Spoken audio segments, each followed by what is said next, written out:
Good evening and a warm welcome on Supergrads YouTube channel. Today we are going to discuss a very crucial topic, steps in choosing right college. सबसे पहला question जो students के दिमाग में अभी आ रहा होगा, सर राइट कॉलेज चूज ही क्यों करना है, हम किसी भी कॉलेज से पढ़ाई कर सकते हैं। तो बहुत इंपॉर्टेंट है जिंदगी में सही कॉलेज में जाके पढ़ाई करना, उसके पीछे बहुत सारे रीजंस हैं। सबसे पहला, a right college will make your career and a wrong college may break your career completely. किसी भी कॉलेज में आप पढ़ाई कर रहे हैं, अगर वो अच्छा कॉलेज है तो आपकी जिंदगी बन सकती है। और कॉलेज और स्कूल में बहुत डिफरेंस है डियर, क्योंकि हम स्कूल से आए हुए होते हैं तो हमें लगता है कि कॉलेज कर ही क्या लेगा। स्कूल के जितने सब्जेक्ट्स हैं वो हो सकता है आपकी लाइफ में काम ना आए। आपने फिजिक्स में पढ़ाई करी बट उसके एप्लीकेशन आप न यूज करें कभी। लेकिन कॉलेज के जितने सब्जेक्ट्स जो भी आप पढ़ाई कर रहे हैं वो आपके प्रोफेशन में आगे जाके काम आने वाले हैं। तो जरूरी है एक ऐसे कॉलेज को चूज करना जो आपके लिए हमेशा फ्रूटफुल बना रहे जिंदगी भर। स्टूडेंट जिस भी कॉलेज से पढ़ाई करके निकलते हैं उसका एलुमनस या एलुमना होने का टैग हमेशा कैरी करते हैं, तो वो टैग आप हर कहीं बताएंगे। तो अगर आप IIM से पास आउट हैं तो हर किसी को कहेंगे कि हम IIM से पास आउट हैं। अगर आप IIT से पास आउट है, you know I am an IITian। ये चीज आप हमेशा अपने लफ्जों में हर बार कहेंगे जब भी आपको मौका मिलता है अपना CV रखने का या अपने आप को कहीं पे भी इंट्रोड्यूस करने का। कुछ कॉलेजेस बहुत शक्तिशाली होते हैं, they are very powerful, they can really help you in building your careers throughout. तो अगर आप उन कॉलेजेस का नाम अपने इंटरव्यूज में ले रहे हैं, जॉब सिलेक्शंस में ले रहे हैं, हायर एजुकेशन अपॉर्चुनिटीज के टाइम पे ले रहे हैं, तो क्योंकि आप उस कॉलेजेस से, उस कॉलेज पर्टिकुलर कॉलेज से हैं, तो आपको आंखें बंद करके सिलेक्ट कर दिया जाता है। मुझे एक किस्सा याद आ रहा है, मुझे नारसी मुंजी के स्टूडेंट ने बताया था। वो कह रहा था, सर आपको क्या बताऊं, बहुत अच्छा वाक्य हुआ, मुझे घर नहीं मिल रहा था मुंबई में कहीं पे भी, क्योंकि मैं बैचलर था तो जितने लैंडलॉर्ड्स थे वो मुझे अवॉइड कर रहे थे। एक लैंडलॉर्ड मुझे कह रहा था कि यार मैं आपको नहीं दे पाऊंगा घर, बैचलर्स को हम नहीं रखते हैं। फिर ऐसी आगे बात चली कि आप क्या करते हैं, मैं पढ़ाई कर रहा हूँ। कहाँ से पढ़ाई कर रहे हो? नारसी मुंजी से पढ़ाई कर रहे हो। अच्छा नारसी मुंजी से, ठीक है, फिर आप रह सकते हो मेरे घर में। तो आप सोचिए कि आपका कॉलेज कहाँ पे इम्पैक्ट डाल रहा है। डेफिनेटली अगर आप अच्छे कॉलेज से हैं तो आपके लिए चीजें बहुत आसान हो सकती है। कौन सी चीजें हैं जो एक अच्छे कॉलेज में होनी चाहिए, बहुत जरूरी, आप सबके लिए बहुत इंपॉर्टेंट। सबसे पहली बात, उस कॉलेज में एक लोकेशन के स्टूडेंट नहीं हो, मल्टीपल लोकेशन के स्टूडेंट्स हो, क्योंकि तभी आपको ऐसा ब्लेंड ऑफ स्टूडेंट्स मिलेगा जहां पे अलग अलग कल्चर्स को आप समझ पाएंगे और आपकी लाइफ में एक ऐसा वैल्यू एडिशन होगा जो आपने जिंदगी भर नहीं सोचा था। तो मैंने ये चीज ऑब्जर्व करी है, जो स्टूडेंट्स ऐसे कॉलेज से पढ़ते हैं जहां पर 60-70% क्राउड आउटसाइड लोकेशन का है, वो हमेशा अपनी लाइफ में कुछ नया सीखते हैं और अलग सीखते हैं, बजाय उसके जो एक पर्टिकुलर लोकेशन के स्टूडेंट्स को ही एंट्री देता है। तो ये एक बहुत बड़ी खासियत होगी अगर आप ऐसा कॉलेज चूज कर रहे हैं जहां पर बहुत सारे लोकेशन के स्टूडेंट्स आकर पढ़ रहे हैं। तो दूसरा, वहां पर बहुत सारी कमिटीज होती हैं जो स्टूडेंट्स को रोल्स एंड रिस्पॉन्सिबिलिटीज सिखाती हैं और जिंदगी में जो आने वाले चैलेंजेस हैं वो कमिटीज में रहकर वो एक उसका डेमो ले लेते हैं। इंटरैक्टिव सेशंस होते हैं, बहुत अच्छे गेस्ट स्पीकर्स वहां पे विजिट करते हैं, सेमिनार्स होते हैं, ट्रिप्स होती हैं। स्कूल हमेशा बीच में ट्रिप्स या पिकनिक्स ऑर्गेनाइज करता रहेगा ताकि जितने स्टूडेंट्स हैं उनके बीच में एक मेलझोल बढ़े और इन ट्रिप्स से वो अपनी लाइफ में कैसे रहना है, सीखना है, ये सब सीखते रहे। पैनल डिस्कशंस भी बहुत होते हैं और बहुत एक इंपॉर्टेंट चीज और होती है कि केस स्टडी के फॉर्म में वहां पर स्टूडेंट्स को सिखाया जाता है। तो अगर आपको कोई ऐसा कॉलेज पता है जो ये सारी चीजें करता है तो उसको बिल्कुल छोड़िएगा मत, पकड़ के रखिएगा। वहां पर ऐसे कॉलेजेस में स्टूडेंट मॉनिटरिंग सिस्टम बहुत स्ट्रांग होगा। तो एक ऐसा कॉलेज अगर आपको दिखता है जहां पर स्टूडेंट मॉनिटरिंग खास नहीं है और एक ऐसा कॉलेज दिख रहा है जहां स्टूडेंट मॉनिटरिंग और डिसिप्लिन रेगुलेशन बहुत स्ट्रांग है और साथ साथ एक ब्लेंड है फ्रीडम और डिसिप्लिन का, तो आप उस कॉलेज को चूज करेंगे जहां पर डिसिप्लिन और फ्रीडम साथ साथ है और स्टूडेंट मॉनिटरिंग सिस्टम स्ट्रांग है एज कंपेयर टू वो कॉलेज जो आपको कंप्लीट फ्रीडम देता है। क्योंकि ऐसा है कि अगर आप मॉनिटरिंग के अंडर हो तो आप अच्छी तरीके से ग्रो करेंगे कंपेयर टू अगर आपको कंप्लीट फ्रीडम दिया जाए। गुड कॉलेजेस की हमने बात करी, now let's have a word on the excellent colleges. अगर आप किसी ऐसे कॉलेज को टारगेट कर रहे हैं जो आपको लग रहा है कि एक्सीलेंट है कि नहीं, इज इट ओनली गुड और नॉट, तो क्या ट्रेड्स हैं ऐसे कॉलेजेस के जो कि उन्हें एक्सीलेंट बनाता है? देयर आर फ्यू ट्रेड्स जिससे आप इजीली रिकॉग्नाइज कर सकते हैं कि वो कॉलेज एक्सीलेंट है या नहीं है। सबसे पहला ट्रेड, स्टूडेंट एक्सचेंज प्रोग्राम्स।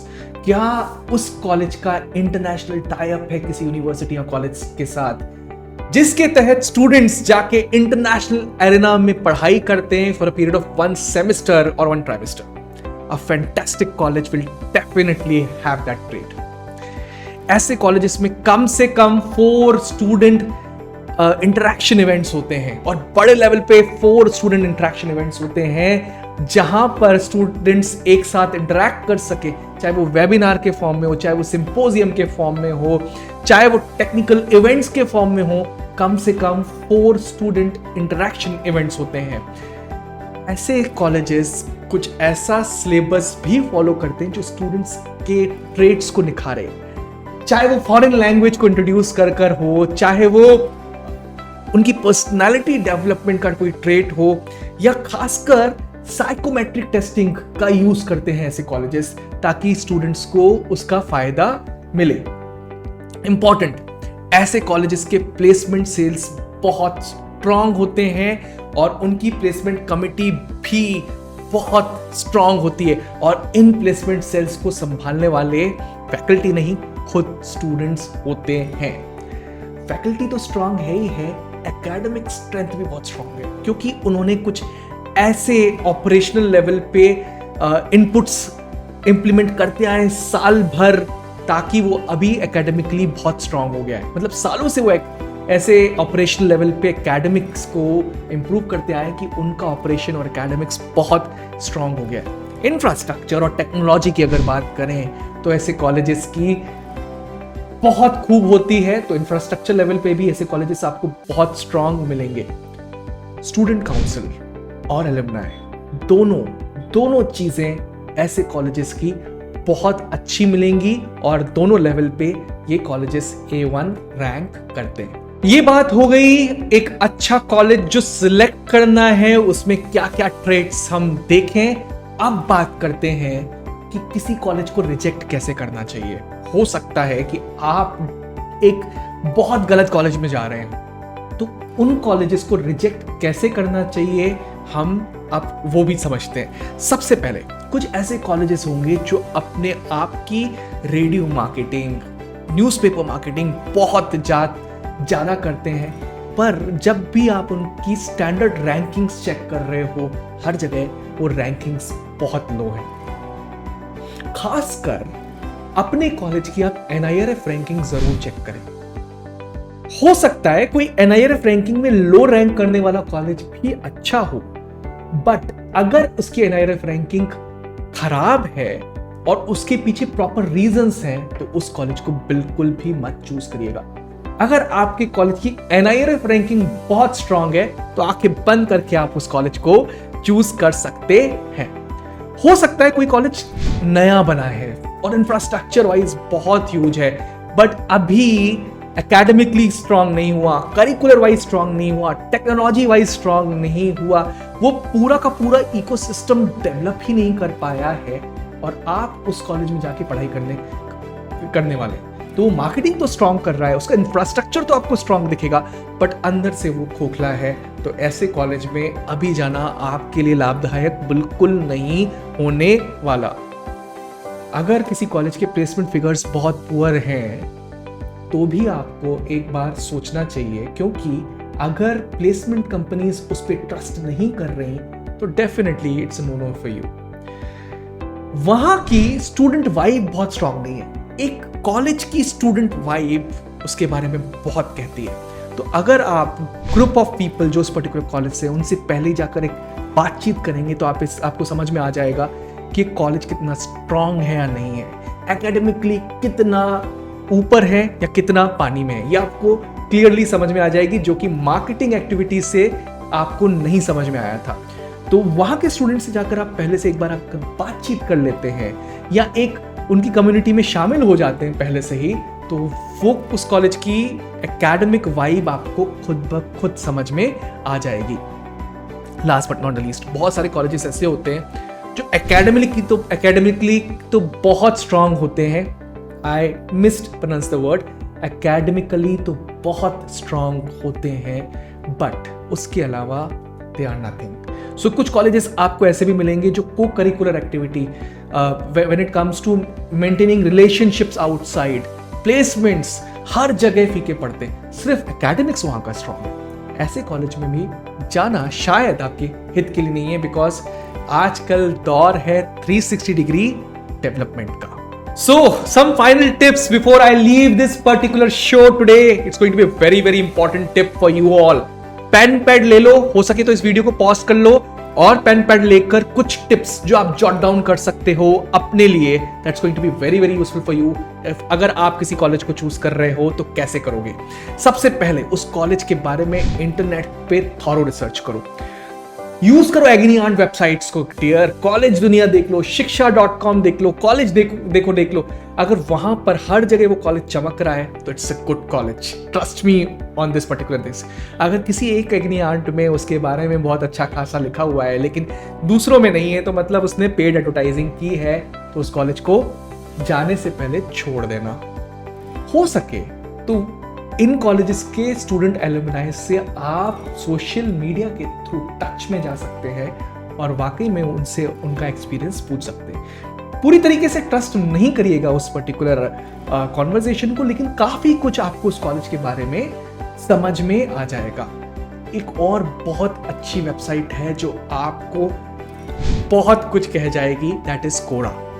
कोरा में अगर आप सर्च करते हैं किसी भी कॉलेज के बारे में और पहले से मान लो उस पर थ्रेड चला हुआ है, तो वो आपको समझ लो कि एक सही एडवाइस ही करके जाएगा, क्योंकि यूजुअली एक वो रिव्यू वेबसाइट है। जैसे कि आप किसी भी प्रोडक्ट को परचेज करते हैं तो उसका रिव्यू देखते ना, तो कोरा बिल्कुल आपको रिव्यू दे देता है उस पर्टिकुलर कॉलेज के बारे में। उस कॉलेज की वेबसाइट को थॉरली चेक करो, प्लेसमेंट फिगर्स को चेक करो, कॉलेज इवेंट्स जो हैं उस पर्टिकुलर कॉलेज की, उनकी पॉपुलैरिटी अगर आप देखोगे तो आपको समझ में आ जाएगा कि वो कॉलेज कितना अच्छा कर रहा है एक्स्ट्रा करिकुलर या को करिकुलर पार्ट में। इनफैक्ट जब आप एलुमनाई से बात करते हो तो उस पर्टिकुलर कॉलेज के स्ट्रेंथ्स के बारे में भी बात करो, वीकनेसेस के बारे में बात करो। सो डू प्रॉपर स्वॉट analysis of that particular college. Higher education opportunities के बारे में भी बात करना बहुत जरूरी है। बहुत सारे स्टूडेंट्स सिर्फ प्लेसमेंट्स को सर्च करते रह जाते हैं, बट अगर आप देखोगे कि उस पर्टिकुलर कॉलेज से कितने स्टूडेंट्स जब पोस्ट ग्रेजुएशन कर रहे हैं तो किन किन अच्छे कॉलेजेस में गए हैं, तो आपको एक ट्रेंड समझ में आ जाएगा। Return on investment placement figure से निकालना बहुत जरूरी है। सो बहुत सारे कॉलेजेस ऐसे होंगे जिनकी फीस 10 लाख के ऊपर है लेकिन प्लेसमेंट सिर्फ 6 लाख का, तो प्लेसमेंट सिर्फ 6 लाख ही है वो।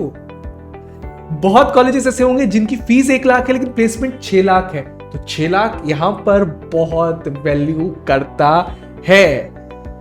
एक सबसे इंपॉर्टेंट चीज जो आपको कॉलेज के बारे में सब कुछ कह जाएगी, अगर वो काउंसलिंग प्रोसेस में होके गुजरता है तो बहुत बार ऐसा होता है कि आप काउंसलिंग के थ्रू ही कॉलेज को चूज करते हैं, तो पिछले 6-7 साल का ट्रेंड सेम रहेगा। जिस साइड मास जा रहा है और जिस कॉलेज को वो चूज कर रहा है वो कॉलेज बेहतरीन कॉलेज है। जिस कॉलेज को मास चूज नहीं कर रहा वो कॉलेज अतः उधर डेफिनेटली उस पर्टिकुलर कॉलेज को वहां पर सिलेक्ट करने के बजाय रिजेक्ट कर सकते हैं। So this was all about how you are going to choose a college और what are the steps in choosing a correct college for self. That's all from my side. Thank you, thanks a lot.